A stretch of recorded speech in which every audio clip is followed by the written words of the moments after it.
लेने जो लोग जाते हैं, जब उन बच्चों से हम पूछते हैं कि आप किस जाति से हो, किस वर्ग से हो, तो उसमें एक बात समझ आती है कि कावड़ लेने के लिए किसी पुजारी के बच्चे नहीं जाते, कावड़ लेने के लिए किसी व्यापारी के बच्चे नहीं जाते, कावड़ लेने के लिए किसी बनिए के बच्चे नहीं जाते, कावड़ लेने के लिए किसी अधिकारी के बच्चे नहीं जाते, अफसरों के बच्चे नहीं जाते, कावड़ लेने के लिए किसी नेता के बच्चे नहीं जाते, कावड़ लेने के लिए अमीर लोगों के बच्चे नहीं जाते।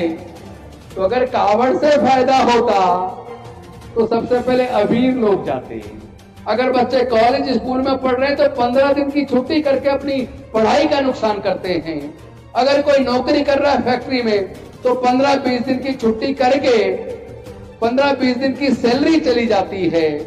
तो जिस कार्य में तुम्हारा नुकसान है, कोई फायदा नहीं है, तो उस कार्य को क्यों करते हो? तो उस कार्य को क्यों करते हो? मुझे कोई एक बच्चा बता दो जो कावड़ लेने गया हो और कावड़ लेने जाने की वजह से वो बहुत बड़ा व्यापारी बन गया हो, कोई बहुत बड़ा सेठ बन गया हो। तो जिस मार्ग पर चलने से आपको नुकसान है, उस मार्ग पर क्यों चलते हो? जिस मार्ग में खड्डे और खाई हो, उस मार्ग पर क्यों चलते हो? जब उस बराबर में एक साफ सुथरा अच्छा रास्ता है, तो जिस रास्ते पर कांटे और खाई है, आपको वो चुनना चाहिए या जो रास्ता एकदम साफ सुथरा है वो चुनना चाहिए? साफ सुथरा चुनना चाहिए ना। अगर आपके बच्चों की तरक्की पढ़ाई लिखाई से है, तो फिर आपके बच्चों को पढ़ाई लिखाई का रास्ता चुनना चाहिए। हमारी गुलामी और बदहाली वापस आने वाली है, हमारे बच्चे फिर से गुलाम होने वाले हैं। दिक्कत यह है कि हम लोग बिल्कुल उस कबूतर की तरह हैं, जैसे बिल्ली कबूतर की तरफ आए और कबूतर आंख मीच ले। आप मुझे बताइए, क्या आंख मीच लेने से कबूतर की जान बचेगी? अगर बिल्ली आती है कबूतर की तरफ, कबूतर आंख मीच ले, तो क्या उसकी जान बचेगी? नहीं बचेगी, उसको उड़ना होगा। लेकिन हमारे लोगों की दिक्कत यह है कि गुलामी वापस हमारे लोगों की तरफ बढ़ रही है, लेकिन हम लोग उस गुलामी से मुक्ति के लिए अपने आप को तैयार करने की बजाय आंखें मीच रहे हैं। क्यों मीच रहे हैं?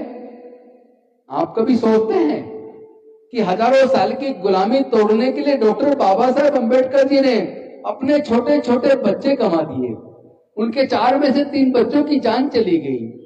जवानी में अपनी पत्नी को गंवा दिया, अपने 3 बच्चे और पत्नी को गंवाने के बावजूद अपना पूरा जीवन जलाकर उन्होंने हमारे हजारों साल की गुलामी की जंजीरें तोड़ दी। और वो इतने दुखी थे, जिस दिन 5 दिसंबर यानी आज 5 दिसंबर है ना, तो 5 दिसंबर की रात्रि को जब काफी रात हो गई, तो उन्होंने अपने सेवक नानक चंद रत्तू को कहा कि ये रत्तू, अब तो काफी टाइम हो गया, तुम भी अपने घर चले जाओ। तो नानक चंद रत्तू ने कहा कि ठीक है बाबा साहब, कोई संदेश? तो बाबा साहब ने कहा, रत्तू, आज मुझे ऐसा लग रहा है जैसे मैं वर्षों से सोया नहीं हूं, जी करता है कि आज मैं जी भर के सो लूं। लेकिन रत्तू, तुम मेरे समाज को एक संदेश देना कि इस कारवां को बड़े मुसीबतों से मैं यहां तक लेकर आया, बड़ा कष्ट सहा, अपने लोगों की गुलामी तोड़ने के लिए अपना पूरा जीवन जलाया, कितनी बाधाएं बीच में आई, इतने मुश्किल से मैं कारवां यहां तक लेकर आया, लेकिन मुझे मेरे पढ़े लिखे लोगों ने धोखा दिया। मैंने सोचा था कि अगर मैं अकेला पढ़ लिख कर पूरे समाज को मुक्त कराकर उनके तरक्की का मार्ग खोल सकता हूं, तो जब मेरे इतने सारे बच्चे पढ़ लिख कर डॉक्टर, इंजीनियर, जज, कलेक्टर, साइंटिस्ट बन जाएंगे, तो मेरे पूरे समाज को लेकर आगे जाएंगे। लेकिन ऐसा हुआ नहीं, मेरे पढ़े लिखे लोगों ने मुझे धोखा दिया। तुम मेरे लोगों को कहना कि ये कारवां जो मैं बड़ी मुसीबतों से लेकर आया, इसको अगर आगे ना ले जा पाए तो कम से कम रोक के रखे, पीछे ना जाने दें। रत्तू, अब काफी देर हो गई, अब तुम घर जाओ। तो नानक चंद रत्तू ने उनके पैरों को खाट के ऊपर किया और उनके सर के नीचे तकिया रखा और उनको लेटा दिया। 5 दिसंबर 1956 की वो रात थी। लेकिन उसके बाद डॉक्टर बाबा साहेब अम्बेडकर फिर कभी जागे नहीं। वो अंतिम रात थी। वो दर्द, उस दर्द का आप एहसास कीजिए। कितना कष्ट झेलने के बाद उन्होंने हमारे मुक्ति का मार्ग खोला था। वो चाहते हैं कि हम लोग अंधविश्वास और पाखंडवाद को छोड़ दें, क्योंकि इस अंधविश्वास और पाखंडवाद की वजह से ही हम गुलाम रहे हैं। वो चाहते थे कि हमारे बच्चे पढ़े लिखे, लेकिन हमारे बच्चों ने पढ़ाई लिखाई के रास्ते को चुनने की बजाय नशे को चुन लिया। बड़ी मात्रा में मैं गांव में देखता हूं, पूरे देश में जहां भी जाता हूं, बड़ी मात्रा में हमारे लोग नशे के आदी हो गए हैं। चौपाल पे बैठ के ताश खेलते हैं। अरे जिस चीज से आपके जीवन में बर्बादी आती हो, ऐसे बर्बादी के रास्ते को क्यों चुनते हो? आपको अच्छा मार्ग चुनना चाहिए। बाबा साहेब बताकर गए हैं मास्ता कि आपको बुद्ध का धम्म देकर गए। बुद्ध का धम्म क्या है? बुद्ध का धम्म हमें एक मार्ग बताता है। वो क्या है जो 4 आर्य सत्य बुद्ध ने बताए? उन्होंने कहा संसार में दुख है, दुख का कारण है, कारण का निवारण है, निवारण का उपाय है। तो पहला आर्य सत्य है संसार में दुख है। अब दुख भी 2 तरह के होते हैं। एक दुख होता है शारीरिक, एक दुख होता है मानसिक। शारीरिक दुख ऐसे होता है जैसे आपके पैर में चोट लग गई, तो पैर में दर्द हो गया, आपने दवाई लगाई, पट्टी बांधी और 8-10 दिन में आपका पैर ठीक हो गया। तो ये तो शारीरिक दुख है। आपको बुखार हुआ, आपने दवाई खाई, ठीक हो गया। तो 2 प्रकार के संसार में दुख है, एक शारीरिक, दूसरा मानसिक। मानसिक दुख क्या है? मानसिक दुख है जो दिमाग से पैदा होता है। जो लोग आत्मा परमात्मा में भरोसा रखते हैं, जो लोग भूत प्रेत में भरोसा रखते हैं, आपने भूत प्रेत आत्मा परमात्मा की वजह से उन्हीं को दुखी होते हुए देखा होगा। लेकिन जो भूत प्रेत में विश्वास नहीं करते, आपने कभी उन्हें भूत प्रेत की वजह से परेशान होते नहीं देखा होगा, क्योंकि ये दिमाग से पैदा होता है। कोई भूत प्रेत आत्मा परमात्मा कुछ नहीं है, सब इंसान ने पैदा किया है। इंसान इतना तेज दिमाग है, अगर अच्छाई में दिमाग लगा दे तो लोगों का कल्याण कर दे, लेकिन अगर बुराई में दिमाग लगा दे तो लोगों को बर्बाद कर दे। तो आजकल उसमें बर्बाद करने वाले लोग दिमाग ज्यादा लगा रहे हैं। हमारे लोगों को चाहिए वो अच्छा काम करने के लिए दिमाग लगाएं, तो अपना आप मुक्त हो जाओगे। आप ऐसी चीजों में भरोसा मत करो जो चीजें आपको नुकसान पहुंचाती हो। एक बात बताइए, अगर कहीं मंदिर में जाने से हमारे लोगों की हत्या होती हो, अगर मूर्ति छू लेने से हमारे युवाओं की हत्या हो गई हो, तो आप ऐसी जगह क्यों जाते हो जहां आपका अपमान हो, जहां आपके बहन बेटी की इज्जत लूटी जाए, जहां आपका कत्ल कर दिया जाए? जहां अपमान हो वहां जाना बंद कर दो। संत गुरु रविदास हैं हमारे पास, तथागत बुद्ध हैं हमारे पास, डॉक्टर बाबा साहेब अम्बेडकर हैं हमारे पास, इतने सारे विद्वान लोग हैं हमारे पास। हम केवल उनको ही मान लें? ज्यादा ही पूजा करनी है तो तथागत बुद्ध की कर लो, संत गुरु रविदास जी की कर लो, डॉक्टर बाबा साहेब अम्बेडकर की कर लो। और पूजा भी कैसी? अंधभक्ति नहीं। ये नहीं है आपने मोमबत्ती धूपबत्ती लगाई और आप उनसे मांगने लगे कि मेरे बच्चे को पास कर दो। बच्चा तो पास तब होगा जब पढ़ेगा। वो धूपबत्ती अगरबत्ती लगाने से बच्चा पास नहीं होगा, ठीक है ना? तो आज सबसे दुख की बात यह है कि जिन कारणों से हम लगभग 2500 साल गुलाम रहे, वो कारण दोबारा जिंदा हो गए हैं। जिनसे बाबा साहेब ने हमें मुक्ति दिलाई थी, वो कारण दोबारा से पैदा हो गए हैं। वो कारण क्या है? 2500 साल हम इसलिए गुलाम रहे क्योंकि हमारे पढ़ने लिखने पर बंदिश थी। आज पढ़ने लिखने पर बंदिश नहीं है, लेकिन सरकारों ने साजिश करके पढ़ाई को इतना महंगा कर दिया कि आपके हाथ से अपना आप ही पढ़ाई छीन जाए। जब आप पे पैसा नहीं होगा तो आपके बच्चे पढ़ेंगे कहां से? सरकारी स्कूलों को जानबूझ के कमजोर कर दिया, सरकारी स्कूलों में पढ़ने का माहौल नहीं छोड़ा। पिछले 15 सालों में 2.25 लाख सरकारी स्कूल बंद कर दिए। प्राइवेट स्कूल खुलते जा रहे हैं, सरकारी स्कूल बंद हो रहे हैं। और प्राइवेट स्कूल में एक बच्चे की पढ़ाने का फीस का खर्चा, किताबों का खर्चा, वर्दी का खर्चा, ट्यूशन का खर्चा, ट्रांसपोर्ट का खर्चा, अगर सारे खर्चे जोड़ लिए जाएं तो प्राइवेट स्कूल में एक बच्चे को पढ़ाने पे कम से कम 8 से 10 हजार रुपये खर्च होता है। और 2 बच्चे परिवार में 2 को पढ़ाने के लिए कम से कम 15 से 20 हजार रुपया चाहिए। और कॉलेज के अंदर अगर बच्चा चला गया, किसी तरह मेहनत मशक्कत करके इंजीनियरिंग में सेलेक्ट हो गया, मेडिकल में हो गया, लॉ में हो गया, तो इंजीनियरिंग की एक डिग्री कराने के लिए एक माँ बाप को कम से कम 15 लाख रुपया चाहिए। अब मैं आपसे पूछना चाहता हूं, ईमानदारी से बताना, जो मंच पे बैठे वो भी और जो सामने बैठे वो भी, क्या 99% हमारे समाज के लोग अपने बच्चे की एक डिग्री कराने के लिए 15 से 20 लाख रुपया खर्च कर सकते हैं? क्या नहीं कर सकते ना? तो जब पैसा नहीं होगा और आपका बच्चा पढ़ना चाहता है, वो इंजीनियर बनना चाहता है, वो डॉक्टर बनना चाहता है, वो वकील बनना चाहता है, वो मैनेजमेंट में जाना चाहता है, लेकिन अब बच्चा तो सेलेक्ट हो गया, काबिल है, रिटन टेस्ट पास कर लिया, अब उसकी फीस जमा करनी है। लोन आपको कोई देता नहीं, अब लोन आपको कोई दे नहीं रहा और फीस जमा करने के लिए पैसे नहीं है। अब बताओ आपका बच्चा पढ़ेगा कैसे? तो नहीं पढ़ेगा तो क्या बनेगा? मजदूर बनेगा। 12वीं पढ़ के क्या कोई कुछ बन सकता है?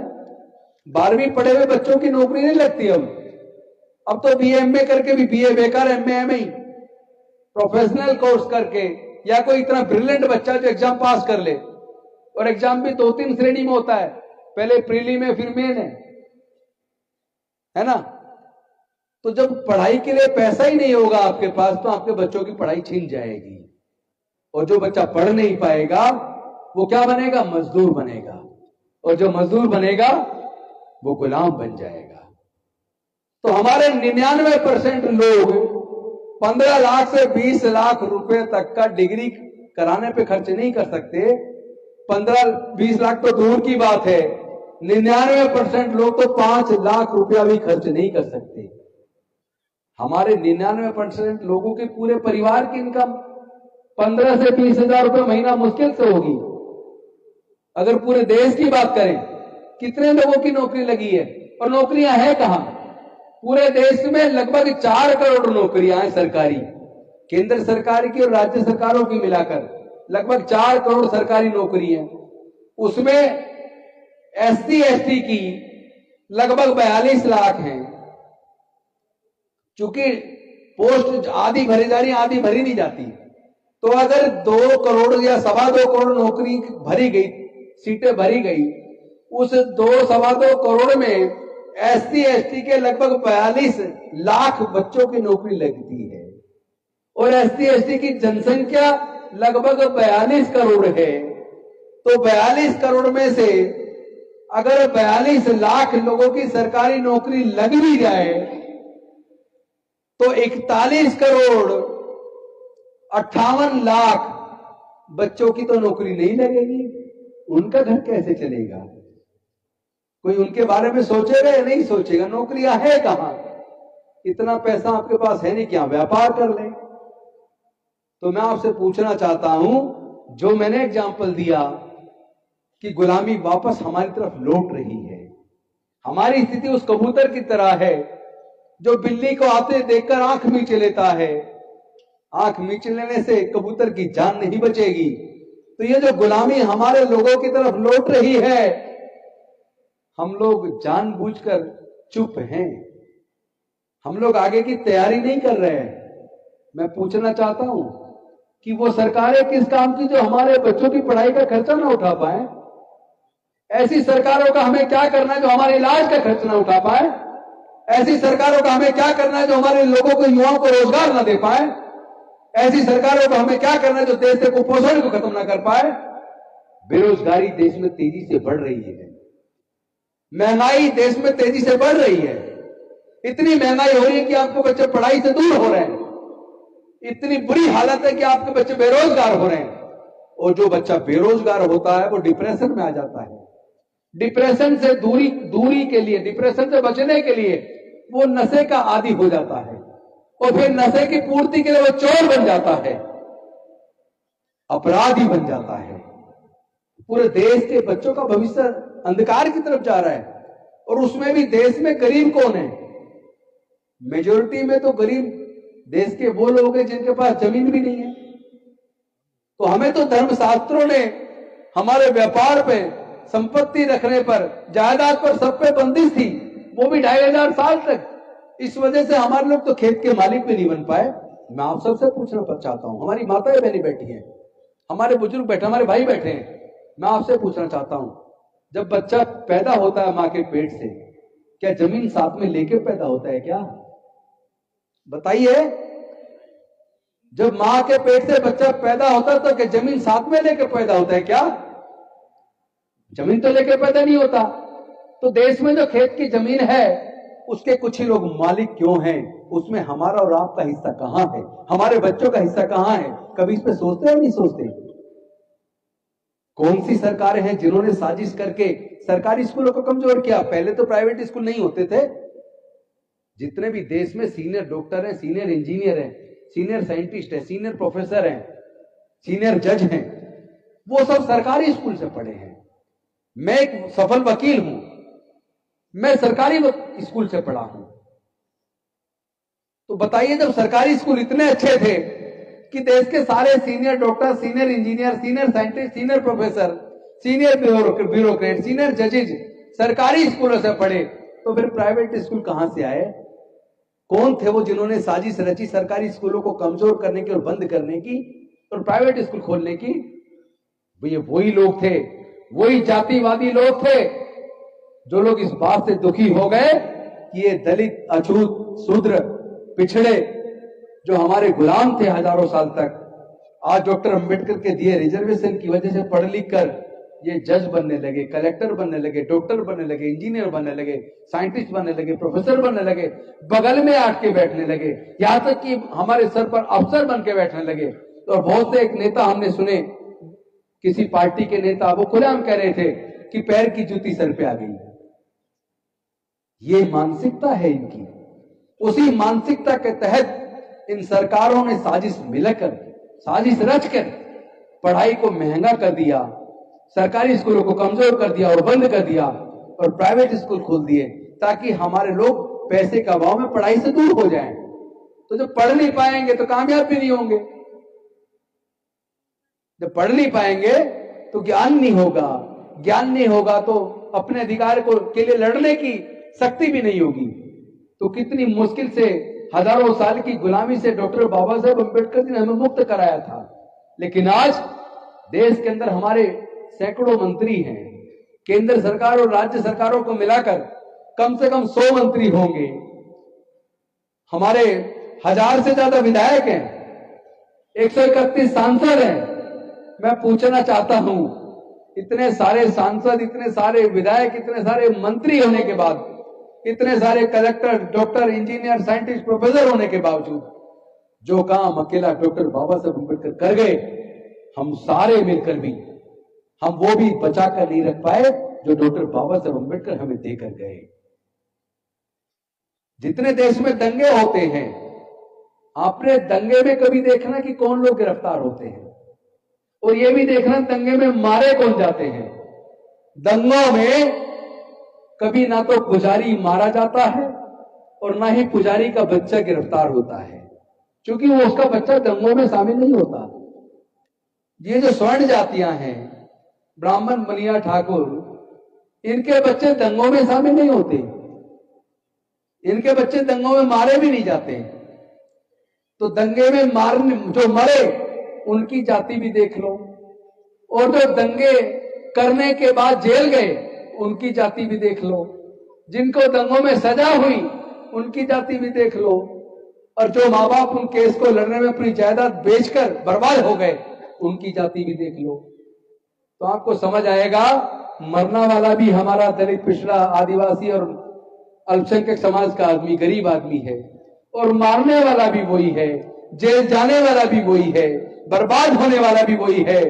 लेकिन उस दंगे को कराने वाला वो है जिनके बच्चे कभी दंगे में शामिल नहीं होते। हमें अपने बच्चों को समझाना चाहिए कि हमारे बच्चे पढ़ाई लिखाई पर ध्यान दें, अंधविश्वास पाखंडवाद से दूर रहें, नशे से दूर रहें और किसी भी धार्मिक जुलूस में ना जाएं, क्योंकि ये धार्मिक जुलूस किसी दूसरे को, जो हमें उत्पीड़न करते हैं, जो हमारा शोषण करते हैं, जो हमें गुलाम बनाना चाहते हैं, ये धार्मिक जुलूस का आयोजन वही लोग करते हैं, लेकिन उनके बच्चे उसमें नहीं जाते। उनके बच्चे विदेश में पढ़ रहे हैं, उनके बच्चे बड़ी बड़ी डिग्रियां ले रहे हैं और हमारे बच्चों को धर्म को बचाने का ठेका हमारे बच्चों के हाथ में दे दिया है। धार्मिक जुलूसों में तलवारें जो लहराते हैं उसमें आपको अपने बच्चे मिलेंगे, दंगों में जो मरते हैं या मारते हैं उसमें हमारे लोग मिलेंगे, क्योंकि हमारे लोगों के दिमाग पर कंट्रोल कोई और कर रहा है। क्योंकि हमारे जो समझदार लोग हैं, हमारे जो पढ़े लिखे लोग हैं, वो लोग समाज के प्रति ईमानदारी से अपनी जिम्मेदारी नहीं निभा रहे। अगर हमारे लोग अपने बच्चों के प्रति अपनी ईमानदारी से जिम्मेदारी निभाएं, अपने बच्चों को छोटी उम्र से समझाएं, उनको अंधविश्वास पाखंडवाद से दूर रखें, उनको पढ़ाई का महत्व समझाएं, उनको गलत संगत में ना आने दें, उन्हें बुरे कार्यों में ना जाने दें, उन्हें धर्म कर्म के कामों से दूर रख के पढ़ाई के काम में लगाएं, तो मैं दावे के साथ कह सकता हूं हम लोग देश के हुक्मरान भी बनेंगे और देश को मजबूती के साथ चलाएंगे भी। अन्यथा अगर हम पढ़े लिखे लोग नहीं हैं, अगर हमारे ब्यूरोक्रेसी में काबिल लोग नहीं हैं, समाज के सच्चे ईमानदार पवित्र लोग नहीं हैं, ऐसे लोग नहीं है जिनके मन में समाज का दर्द है, तो सत्ता आ भी जाए लेकिन सत्ता को चलाना किसने है? कोई नेता खुद थोड़ा चलाता है, नेता आदेश देता है, नेता कैबिनेट के अंदर प्रस्ताव पास करता है, नेता योजना बनाता है, लेकिन योजना बनवाता अफसरों के द्वारा है, योजनाओं को लागू अफसरों के द्वारा करवाता है। अगर अफसर आपके नहीं है, अफसर आपके विचार के नहीं है, उनकी विचारधारा आप जैसी नहीं है, अगर वो पक्षपाती हैं, जातिवादी हैं, अगर वो आपके बारे में अहित सोचते हैं, आपके खिलाफ योजना बनाते हैं, तो हमारे जो नेता होते हैं अगर वो काबिल नहीं है, पढ़े लिखे नहीं है, उनको समझ नहीं है, तो हमारे ही नेताओं के हाथ से हमारे बच्चों का वो कत्ल करवा देते हैं। यानी ऐसी योजना बनाते हैं जिससे हमारे बच्चों की पढ़ाई छिन जाए। क्योंकि जब ये पढ़ाई महंगी की जा रही थी तब भी देश के अंदर हमारे सांसद और मंत्री थे, तब भी हमारे विधायक थे। जब स्कूल बंद किए जा रहे थे, प्राइवेट स्कूल खुल रहे थे, तो क्या हमारे सांसद विधायक नहीं थे? वो चुप क्यों रहे? वो लड़े क्यों नहीं? उनको लड़ना चाहिए था, उनको विरोध करना चाहिए था। और जब हमारे कत्लेआम होता है हमारे बच्चों का, इंद्र मेघवाल को घड़ा छूने पर हत्या कर दी, जितेंद्र मेघवाल की मूंछ रखने पर हत्या कर दी, हमारी कितनी बहन बेटियों की इज्जत लूट के हत्या कर दी, घड़े हमारी बारात घोड़े पे निकालने पे हमला कर दिया, एक चश्मा अच्छा खरीद के लगाने पे हत्या कर दी, एक घोड़ा खरीदने पे हत्या कर दी, प्रतापगढ़ के अंदर मंदिर में मूर्ति छूने पे हत्या कर दी। तो क्या हम मरने के लिए पैदा हुए हैं? नहीं, हम डॉक्टर बाबा साहेब अम्बेडकर के बच्चे हैं, हम मानवर कांसीराम साहब के बच्चे हैं, हमारे अंदर तथागत बुद्ध का खून है, हमारे अंदर सम्राट अशोक का खून है, हम संत रविदास की संतान है, हम मरने वाले लोग नहीं हैं। आप हमें उकसाइए मत। हम अगर ईमानदारी से अपने मिशन में चल पड़े, क्योंकि एक बात ध्यान रखना, ये लड़ाई लाठी गोली की नहीं है। बहुत से लोग कहते हैं गोली का जवाब गोली से देंगे, लाठी का लाठी से देंगे। हम लोग इस बात को समझ लें कि ये लड़ाई विचारधारा की है, इस लड़ाई को विचारधारा से लड़ना है। अगर आप उनके बताए मार्ग को छोड़ दें, आप अंधविश्वास पाखंडवाद को छोड़ दें, आप नशे को छोड़ दें, आप धर्म कर्म के काम को छोड़ दें, आप अपने बच्चों को पढ़ाई के रास्ते पे लगा दो, आप पूरे समाज में अपने अंदर फैले जातिवाद को खत्म कर दो, क्योंकि ये ब्राह्मणवाद हमारे बीच में भी तो है। क्या हम जातियों में बटे नहीं है? क्या हम आपस में ऊंची नीच नहीं करते? क्या हम आपस में रोटी बेटी का रिश्ता करते हैं? हम बटे हुए लोग हैं, वो इकट्ठे हैं। कि कोई किसी ब्राह्मण से पूछे तेरा वर्ण क्या है, क्योंकि हिंदू धर्म 4 वर्ण में बटा है, ब्राह्मण क्षत्रिय वैश्य शूद्र। तो कोई किसी ब्राह्मण से पूछे तेरा वर्ण क्या है, वो कहेगा मेरा वर्ण ब्राह्मण है और मेरी जाति भी ब्राह्मण है। इसी तरह कोई क्षत्रिय से पूछे तो वो कहेगा मेरा वर्ण क्षत्रिय है, मेरी जाति भी क्षत्रिय है।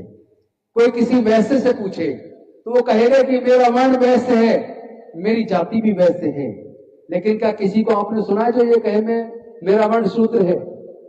कभी कोई जाट कहेगा मैं शूद्र हूं, कोई गोजर कहेगा मैं शूद्र हूं, कोई यादव कहेगा मैं शूद्र हूं, कोई तेली कहेगा मैं शूद्र हूं, कोई बढ़ई कहेगा मैं शूद्र हूं, कोई कुम्हार कहेगा मैं शूद्र हूं, कोई लोहार कहेगा मैं शूद्र हूं, कोई सुनार कहेगा मैं शूद्र हूं? एक भी नहीं कहेगा। सब अपने अपनी हजारों जाति गिना देंगे। ऐसी अछूतों में ये चमार है, ये खटीक है, ये कोली है, ये कंजर है। अरे क्या है भाई? एक बात बताओ, अगर आप में से कोई गंभीर रूप से बीमार हो जाए और डॉक्टर कहे बड़ा ऑपरेशन करना पड़ेगा, 20 बोतल खून का इंतजाम करना पड़ेगा, तो आप जब खून मांगते हो, कोई किसी भी जाति धर्म का हो, जिसका ऑपरेशन होना है, डॉक्टर कहे 20 बोतल खून का इंतजाम करो, मुझे पूरे दुनिया से एक उदाहरण ला के दिखा दो जिसकी जान बचनी है, जिसको खून की जरूरत है जान बचवाने के लिए, वो खून लेते वक्त कहे कि मेरे ऑपरेशन के बाद जो मुझे खून चढ़ाया जाए वो केवल ब्राह्मण का होना चाहिए, या केवल ईसाई का होना चाहिए, या केवल मुसलमान का होना चाहिए, या केवल सिख का होना चाहिए, या केवल दलित का होना चाहिए, या केवल ठाकुर का होना चाहिए। कोई कहता है ऐसे? कहता है क्या? सबको पता है इंसान को जानवर का खून नहीं चढ़ सकता, इंसान को केवल इंसान का खून चढ़ सकता है। इसका मतलब कुदरत ने तो हमें इंसान बनाया, लेकिन चालाक इंसानों ने हमें हजारों जातियों में बांट दिया। उन्हीं चालाक इंसानों ने ये सारे धर्म बना दिए। कुदरत ने तो हमें इंसान के रूप में पैदा किया, सब लोग मिलजुल कर रहें, सब लोग। एक और चीज जो बुद्ध डॉक्टर बाबा साहेब अम्बेडकर बुद्ध का धम्म क्यों देकर गए? तथागत बुद्ध का धम्म इसलिए देकर गए क्योंकि धम्म में और धर्म में एक अंतर है। एक अंतर समझ लीजिए, उसे कह के थोड़ी देर में मैं अपनी बात खत्म करूंगा। धम्म में और धर्म में अंतर है। जैसे हिंदू धर्म है, सिख धर्म है, ईसाई धर्म है, इस्लाम धर्म है, बौद्ध धर्म नहीं है, बौद्ध धम्म है। धम्म में और धर्म में एक बारीक अंतर है। धर्म चलता है धर्म शास्त्र से, जैसे इस्लाम चलता है कुरान से, ईसाई चलता है बाइबल से, सिख चलता है गुरु ग्रंथ साहिब से, हिंदू चलता है गीता से। लेकिन बुद्ध का जो धम्म है वो किसी किताब से नहीं चलता, किसी धार्मिक ग्रंथ से नहीं चलता, वो वैज्ञानिक दृष्टिकोण से चलता है। बुद्ध खुद कहकर गए कि किसी बात को इसलिए मत मान लो कि मैं कह रहा हूं, किसी बात को इसलिए भी मत मानो किसी बड़े व्यक्ति ने कही है, किसी विद्वान ने कही है, किसी बात को इसलिए भी मत मानो किसी धर्म ग्रंथ में लिखी है। किसी भी बात को मानने से पहले उसे पढ़ो, समझो, जांचो, परखो, परीक्षण करके देखो। अपने बुद्धि और विवेक से उसका परीक्षण करने के बाद अगर आपको लगे ये जो बात कही गई है सही है, तब उस बात को मानो। तो ये धम्म है। यानी आप अपना अच्छा बुरा सोच समझ के फैसला लो, किसी के कहने में मत आओ। ये बुद्धिज्म है। वो कहता है, बुद्ध से किसी ने पूछा कि क्या तथागत जो भी आपके शरण में आता है, जिसको आप मार्ग बताते हो, क्या उन सबका कल्याण हो जाता है? क्या उन सबको मोक्ष मिल जाता है? बुद्ध ने कहा कि मैं मोक्ष दाता नहीं हूं, मैं मार्ग दाता हूं। फिर अपनी बात को समझाने के लिए बुद्ध ने कहा, मैं एग्जाम्पल देके बताऊंगा। जैसे अगर आपसे कोई कहे कि भाई दिल्ली जाना है, दिल्ली का रास्ता क्या है? आप अगर कहें कि दिल्ली में आप यहां से बाहर जाओ और भाई हाईवे आ जाएगा और लेफ्ट साइड में तो पंजाब चला जाता है, सीधे हाथ को मुड़ोगे तो दिल्ली चला जाएगा। अब आपने जिसको मार्ग बताया वो यहां से गया और बाहर हाईवे पे चला गया, जाने के बाद दिल्ली जाने के लिए राइट मुड़ने की बजाय वो लेफ्ट मुड़ गया, तो क्या वो दिल्ली पहुंच जाएगा? नहीं पहुंचेगा ना, तो पंजाब पहुंच जाएगा। तो बुद्ध ने कहा उस व्यक्ति से कि एक बात बताओ, क्या तुम्हें मगध का रास्ता पता है? उन्होंने कहा हाँ पता है। कि अगर किसी को आप मगध का रास्ता बताओ कि भाई आप ऐसे सीधे जाके सीधे हाथ को मुड़ जाना तो आप मगध पहुंच जाओगे, और वो सीधे जाके टी पॉइंट से सीधे हाथ को मुड़ने की बजाय लेफ्ट मुड़ जाए, तो क्या वो मगध पहुंच जाएगा कि नहीं पहुंचेगा? तो बुद्ध ने कहा उसी प्रकार मैं लोगों को रास्ता बताता हूं कि आपके जीवन में दुख कैसे कम होंगे, आपका कल्याण कैसे होगा। तो मैं रास्ता बताता हूं, जो मेरे बताए रास्ते पे चल जाता है उसका कल्याण हो जाता है। तो उन्होंने बता दिया अष्टांगिक मार्ग, उन्होंने पंचशील दे दिया, आप शराब मत पियो, जुआ मत खेलो, झूठ मत बोलो, व्यभिचार मत करो, हिंसा मत करो, आपका कल्याण हो जाएगा। लेकिन आप अगर जुआ खेलेंगे, आप अगर हत्या करेंगे, आप अगर शराब पिएंगे, आप व्यभिचार करेंगे, तो फिर आपका कल्याण नहीं होगा, आपकी तो बर्बादी तय है। तो अंत में मैं एक बात कह के अपनी बात खत्म करूंगा कि साथियों, आप लोग ये कहना छोड़ दो कि मैं बाबा साहेब अम्बेडकर को मानता हूं। आप बाबा साहेब की मूर्ति के सामने केवल धूपबत्ती अगरबत्ती लगाना बंद कर दो, क्योंकि बाबा साहेब धूपबत्ती अगरबत्ती लगाने की बात नहीं करते थे। धूपबत्ती अगरबत्ती लगाने का फायदा तब है जब आप डॉक्टर बाबा साहेब अम्बेडकर के बताए रास्ते पर चलो, आप नशे से दूर रहो, पढ़ाई के ऊपर ज्यादा ध्यान दो, बुराई के रास्ते पे मत चलो, और आपस में रोटी बेटी का रिश्ता करो, आपस में भाईचारा पैदा करो, आपस में नफरत मत करो, समाज को बांटो मत, समाज को जोड़ो, एकजुट रहो। हम एकजुट होंगे तो ताकतवर बनेंगे। उसके बाद जैसा मैं कह रहा था कि हमारे को कोई नुकसान नहीं पहुंचा सकता, हमारा नुकसान तो हम खुद कर रहे हैं। हम लोग जो आपस में बटे हुए हैं इसलिए हमारा नुकसान हो रहा है। हम लोग वोट बैंक बन जाते हैं किसी का भी। किसी का वोट बैंक मत बनो, जो आपके लिए अच्छा काम करे आप उसके साथ खड़े हो जाओ। अगर हमारा ही नेता हमारे ही खिलाफ काम करे तो फिर हमारा काहे का? केवल जाति देखोगे क्या?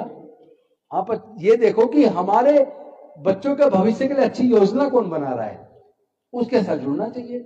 और अपने नेताओं को इतना डर पैदा कर दो, क्योंकि हमारे नेता गुलामी करने में लगे हैं। उन्हें यही डर लगा रहता है कि अगली बार टिकट कट जाएगा। सब लोग जो भी हमारे नेता जीत के जाते हैं समाज की तरफ मुड़ के नहीं देखते।